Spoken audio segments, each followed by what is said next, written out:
Hello students, मैं doctor Suresh Bhati.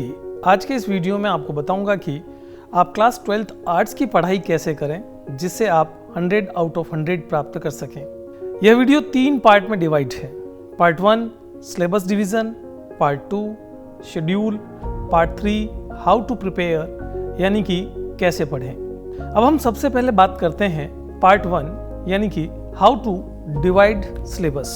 सभी विषय के चैप्टर्स का टोटल करें, इसके बाद परीक्षा के पहले के बचे हुए दिनों का भी टोटल कर लें। अब दिनों के टोटल में चैप्टर्स के टोटल का भाग लगाएं। अब आपके पास प्रत्येक विषय के लिए निर्धारित अवधि यानी कि समय आ चुका है।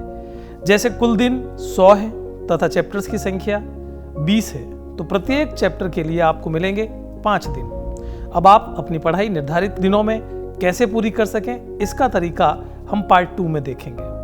Part 2 schedule. इस पार्ट में प्रत्येक दिन के प्रत्येक विषय के लिए घंटे निर्धारित करें।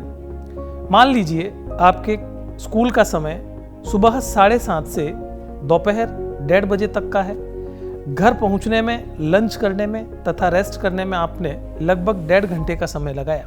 अब 3 से 4 घंटे ऑनलाइन ट्यूशन क्लासेस के लिए दिए आपने।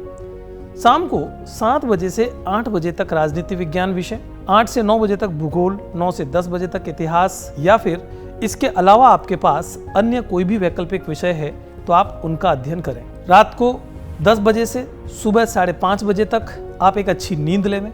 सुबह 5:30 बजे से 6 बजे तक रोज के कार्यों से निवृत्त होने के पश्चात 6 से 7 बजे तक आप हिंदी और अंग्रेजी दोनों विषयों को 3-3 दिन में बांटकर उनकी पढ़ाई कर सकते हैं तथा 7 बजे स्कूल के लिए प्रस्थान करें। स्कूल में टीचर जो भी पढ़ाए उसे ध्यानपूर्वक पढ़ें ताकि कॉन्सेप्ट क्लियर हो जाए।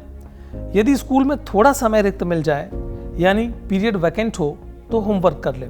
पार्ट 3। इस पार्ट में कैसे पढ़ें, इस बात पर हम चर्चा करेंगे। इस पार्ट को हम अलग अलग स्टेप्स में बांटेंगे। स्टेप 1, प्रत्येक विषय के लिए जो समय निर्धारित किया गया है उस समय पहले दिन यानी सोमवार को उस दिन पढ़ाए हुए चैप्टर की NCERT बुक पढ़ें। इसमें जो फैक्ट आए हैं उन्हें याद करें। स्टेप 2, सोमवार को पढ़े हुए विषय के नोट्स बनाएं। स्टेप 3, बुधवार को NCERT की बुक में जिस चैप्टर को आपने सोमवार को पढ़ा तथा मंगलवार को नोट्स बनाए उस विषय सामग्री के क्वेश्चंस की प्रैक्टिस करें। इस दौरान पिछले साल के पेपर में आए हुए प्रश्नों की भी प्रैक्टिस करें। इसी प्रक्रिया को अगले 3 दिन रिपीट करें यानी कि गुरुवार, शुक्रवार और शनिवार को। संडे को आधे दिन आराम करें, कोई मनपसंद गेम खेलें, आपकी कोई अच्छी हॉबी हो तो उसे पूरा करें, माता पिता के साथ हंसी मजाक का समय बिताएं जिससे आपका माइंड फ्रेश हो जाए तथा बचे हुए आधे दिन में यदि पढ़ाई से संबंधित कोई भी काम पेंडिंग हो तो उसे पूरा करें। मेरे द्वारा बताए गए टिप्स को अपनाइए तथा कुछ ही दिनों में इसका पॉजिटिव रिजल्ट पाइए। जल्द ही मिलते हैं इसी प्रकार के अन्य महत्वपूर्ण जानकारियों के साथ। Thank you.